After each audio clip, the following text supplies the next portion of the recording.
बारीक नजर ठेवणारा तुमचा हक्काचा लोकल न्यूज प्लॅटफॉर्म ठाणे दर्पण, ठाण्याचं खरं प्रतिबिंब। ठाण्यातील एक मंत्री स्वतःला शेतकरी म्हणवतो आणि कल्याणला जायचे असेल ते हेलिकॉप्टरमधून फिरतो। त्या मंत्र्याने शेतकऱ्यांच्या बांधावर जाऊन शेतकऱ्यांना आर्थिक मदत करावी अशी टीका शिवसेना ठाकरे गटाचे नेते तथा माजी खासदार राजन विचारे यांनी केले। पूरग्रस्तांना मदत मिळावी यासाठी शिवसेना उद्धव बाळासाहेब ठाकरे पक्षाचे प्रमुख उद्धव ठाकरे यांच्या आदेशानुसार आज शिवसेना ठाकरे गटाने राज्यव्यापी आंदोलन पुकारले। त्यानुसार ठाणे जिल्हाधिकारी कार्यालयाबाहेर ठाकरे गटाने आंदोलन आणि निदर्शने केली। पूरग्रस्त शेतकऱ्यांना तातडीची आर्थिक मदत मिळालीच पाहिजे। मंत्री तुपाशी, लाडका शेतकरी उपाशी, पीक जमीन गेली वाहून, सरकार गेले पळून, शेतकऱ्यांना कर्जमाफी मिळालीच पाहिजे अशा आशयाचे फलक हातात घेऊन ठाकरे यांच्या शिवसैनिकांनी राज्य सरकार विरोधात घोषणाबाजी केली। पूरग्रस्त शेतकऱ्यांना वाऱ्यावर सोडणाऱ्या सत्ताधाऱ्यांचे डोळे कधी उघडणार, शेतकऱ्यांना बांधावर जाऊन मदत कधी करणार असा सवाल यावेळी त्यांनी उपस्थित केलाय। या आंदोलनात ठाणे जिल्ह्यातील विविध भागातून ठाकरे यांच्या पक्षाचे शिवसैनिक उपस्थित होते। आंदोलनानंतर राजन विचारे यांनी माध्यमांशी संवाद साधून सरकारवर टीका केली। ठाणे जिल्ह्यातील भ्रष्टाचार बंद करा, अनधिकृत बांधकामाप्रकरणी मुंबई उच्च न्यायालयात अधिकाऱ्यांची चौकशी सुरू आहे। ठाण्याची अवस्था अत्यंत वाईट झाली। भ्रष्टाचार बंद झाला तर शेतकऱ्यांना दिलासा देण्याचे काम करू शकतो असे विचारे म्हणाले। शेतकऱ्यांचे नुकसान झाले, शासनाने प्रकल्प बंद करून शेतकऱ्यांवरील संकट दूर केले पाहिजे असेही ते म्हणाले। तर मराठवाड्यातील विद्यार्थी मुंबई, पुणे येथे शिकतायत, त्यांना शुल्क माफी द्यावी। बिहारमध्ये महिलांना 10,000 दिले जातात पण तेथे आनंदाचा शिधा बंद केला जातो अशी टीकाही त्यांनी सरकारवर केली।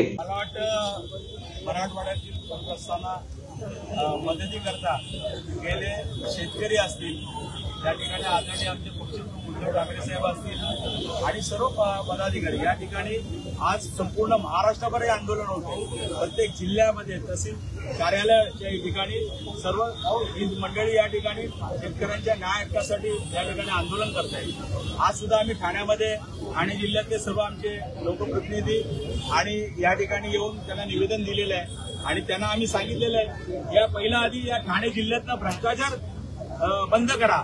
आज तुम्हाला बघितले असेल कित्येक हायकोर्टाची इन्क्वायरी चालू आहे, कित्येक अधिकाऱ्यांची, मग ते अनधिकृत बांधकाम असेल त्या ठिकाणी आज तुम्ही बघितलं असेल आज परिस्थिती या ठाण्याची एवढी वाईट आहे।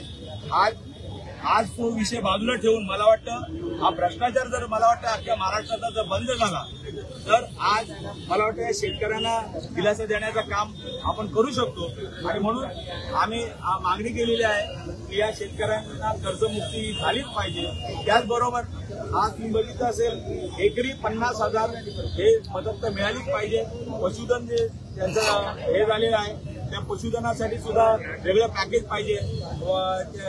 शेतकऱ्यांची जी घरं त्या ठिकाणी त्यांचं नुकसान झालेलं आहे ती घरं त्यांनी बांधून गेली पाहिजे। आणि आज बघितलं असेल की आज मोठ्या संख्येने मराठवाडा असेल किंवा इतर भाग असेल, मला वाटतं सर्व शेतकऱ्यांचं नुकसान झालेलं आहे आणि आज शेतकऱ्यांना खरोखर दिलासा द्यायचा असेल हे आमच्या प्रमुख मागण्या मान्य केल्या पाहिजेत। शासनाने बाकीचे प्रोजेक्ट बंद केले पाहिजेत त्या ठिकाणी आणि हे शेतकऱ्यांवरती आलेलं संकट हे दूर केलं पाहिजे अशी आमची मागणी आहे। स्थानिक स्वराज्य संस्थांची कार्यपद्धती जाणून घेण्यासाठी मुंबई ठाण्याच्या दौऱ्यावर आलेल्या 22 देशातील प्रतिनिधींनी आज ठाणे महापालिका मुख्यालयात भेट दिली। त्यानंतर त्यांनी सौ मीनाताई ठाकरे परिचार्या प्रशिक्षण संस्था, छत्रपती शिवाजी महाराज रुग्णालय याची पाहणी करून त्याची कार्यपद्धती जाणून घेतली।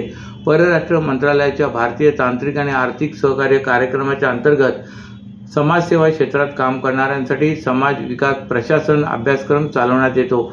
सामाजिक क्षेत्रातील सेवा, त्यांची धोरण निश्चिती याबद्दल अभ्यासक्रमात मार्गदर्शन करण्यात येते।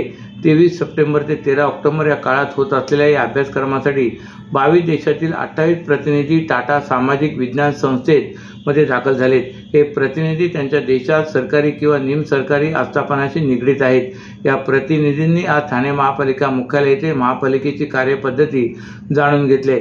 उपायुक्त जी गोदेपुरे आणि उपायुक्त उमेश बिरारी यांनी कैलासवासी नरेंद्र बल्लाळ सभागृहात या प्रतिनिधींशी संवाद साधला। ठाणे शहराची रचना, पार्श्वभूमी, लोकप्रतिनिधी आणि प्रशासन तसे महापालिकेच्या कामाचे स्वरूप याची माहिती दिली। त्यावेळी मुख्य लेखा व वित्त अधिकारी दिलीप सूर्यवंशी आणि माहिती व जनसंपर्क अधिकारी रवींद्र मांजरेकर यावेळी उपस्थित होते। शिवसेनेचे मुख्य नेते व उपमुख्यमंत्री श्री एकनाथ शिंदे राज्याच्या उपमुख्यमंत्रीपदी विराजमान असताना ठाणे महापालिका क्षेत्रातील विकास कामांना मोठ्या प्रमाणात निधी उपलब्ध करून दिला होता। त्या निधीतून ओळा माजिवडा विधानसभा क्षेत्रातील जुन्या व वापरायोग्य नसलेल्या विहिरींच्या पुनर्जीवितासाठी 50 कोटीची निधीची तरतूद करण्याची विनंती श्री सरनाईक यांनी केली असल्याचे मान्य केले व त्यानुसार ठाणे महानगरपालिकेने एका सल्लागाराची नियुक्ती करून अहवाल बनविला होता व त्यावर निविदा प्रक्रिया देखील बनवली होती।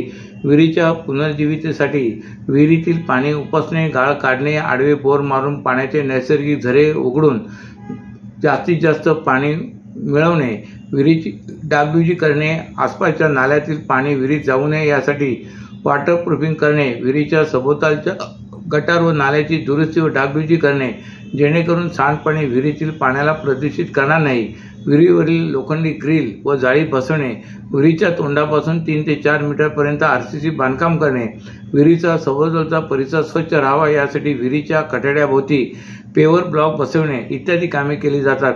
त्यानुसार सुमारे 70 विहिरींच्या पुनर्जीवनाचा प्रस्ताव मान्य करण्यात आला आहे। त्यापैकी आजपर्यंत 36 विहिरींच्या पुनर्जीवनाचे काम पूर्ण झाले असून यातील पाणी इतर वापराबरोबरच पिण्यायोग्य झालेले आहे।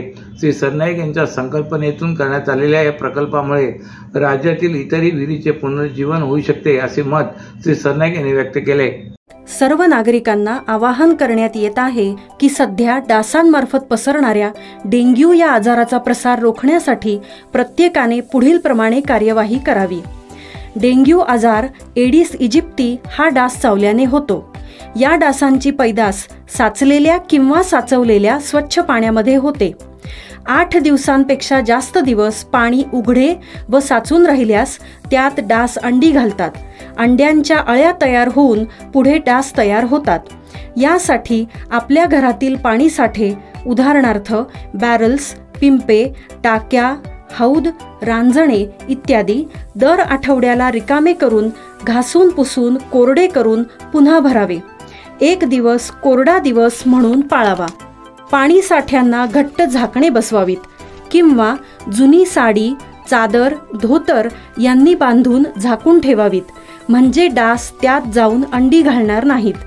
घराच्या गच्चीवर, आजूबाजूला, अंगणात कोठेही पाणी साचू देऊ नये। भंगार सामान उघड्यावर टाकू नये। उदाहरणार्थ टायर्स, प्लास्टिक सामान, कुंड्या, टाकाऊ वस्तू इत्यादी। अशा सामानात पावसाचे पाणी साठून त्यात डेंग्यूच्या डासांची पैदास होते। घरातील कूलर्स, फ्रीजच्या पाठीमागील ट्रे हे देखील वेळोवेळी कोरडे करावेत। लक्षात ठेवा, नुसत्या फवारणीने डास घनता कमी होत नाही, तर त्यासाठी डास पैदास ठिकाणे नष्ट करणे ही आपल्या सर्वांची जबाबदारी आहे। कोणताही ताप अंगावर न काढता जवळच्या शासकीय रुग्णालयात मोफत औषधोपचार घ्या। अशा प्रकारे नागरिकांनी सहकार्य केल्यास डेंग्यूचा प्रसार रोखणे सहज शक्य आहे। सरन्यायाधीश भूषण गवई यांच्यावर झालेल्या हल्ल्याचा प्रयत्न अत्यंत दुर्दैवी आणि निंदनीय आहे। देशाचे पंतप्रधान नरेंद्र मोदी यांनी देखील या प्रकरणाची गंभीर दखल घेतली असे उपमुख्यमंत्री एकनाथ शिंदे म्हणाले। ठाण्याच्या गडकरी रंगायत नाट्यगृहात मंगळवारी अभिजात मराठी भाषा सप्ताह निमित्ताने अभिजात मराठी भाषा गौरव सोहळ्याचे आयोजन करण्यात आले होते। या कार्यक्रमात उपमुख्यमंत्री एकनाथ शिंदे उपस्थित होते।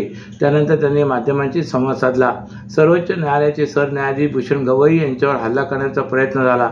हा प्रकार अत्यंत दुर्दैवी आणि निंदनीय असल्याचे शिंदे म्हणाले। ही देशाची संस्कृती नाही, हे कृत्य अशोभनीय आहे। या प्रकारचा निषेध करत आहोत असेही ते म्हणाले। मराठी भाषेच्या सक्षमीकरणासाठी मराठी भाषा क्षमता वृद्धी केंद्र सुरू करण्यात येईल। त्या केंद्राच्या माध्यमातून मराठी तरुणांना स्पर्धा परीक्षांचे मार्गदर्शन, साहित्य संदर्भ, केंद्रीय उपक्रमाची माहिती दिली जाईल अशी घोषणा उपमुख्यमंत्री एकनाथ शिंदे यांनी काल ठाण्यात केले। याचे केंद्र पहिले ठाण्यात सुरू करण्यात येईल असेही शिंदे यांनी जाहीर केले। मराठी अभिजात भाषा सप्ताहानिमित्त आयोजित गौरव सोहळ्याला शिंदे प्रमुख पाहुणे म्हणून उपस्थित होते। शिंदे म्हणाले की मराठी भाषेचे बळ वाढवण्यासाठी सरकारी पातळीवर आणि शालेय स्तरावर मराठीची सक्ती केली, मात्र सक्तीने नव्हे तर भक्तीने मराठीचे बळ वाढवणे गरजेचे आहे। चित्रपट, OTT वगैरेवरही मराठी भाषा वृद्धिंगत होत आहे। चांगल्या गोष्टीची सुरुवात नगर विकास, उद्योग आणि मराठी भाषा विकास खाते यांनी एकत्रित येऊन मराठी सक्षमीकरणासाठी प्रयत्न केले पाहिजेत। राज्यातील सर्व शहरात मराठी भाषा क्षमता वृद्धी केंद्र सुरू केले जाणार आहे, त्याची सुरुवात ठाण्यातून होईल। सर्व चांगल्या गोष्टींची सुरुवात ठाण्यातून होते असे शिंदे म्हणाले। काही लोक मतांकरिता मराठीचा वापर करतात, काही लोकांना निवडणूक आल्यावर मराठी माणसांची मते आठवतात, असा टोला एकनाथ शिंदे यांनी उद्धव ठाकरे यांच्या नाव न घेता लगावलाय। शिंदे मुख्यमंत्री असताना त्याने अभिजात मराठी भाषेकरिता 1 कोटी रुपयांचा निधी घोषित केला होता आणि त्याची पूर्तता आता लवकरच केली जाणार असल्याचे मंत्री उदय सामंत यांनी सांगितले। शासन जसे मराठी भाषेच्या हिताकरिता काम करते तसे प्रयत्न नागरिकांनी करावेत, सरकारला विधायक सूचना कराव्यात असे सामंत म्हणाले। मराठी भाषा भवन कुठे आहे असे घरात बसून विचारणाऱ्यांनी घराबाहेर पडून त्याचे सुरू केलेले काम पाहावे असा टोलाही सामंत यांनी ठाकरेंना लगावलाय। अशाच नव्या आणि ताज्या बातम्यांसाठी ठाणे दर्पणच्या पेजला लाईक करा आणि फॉलो करायला विसरू नका।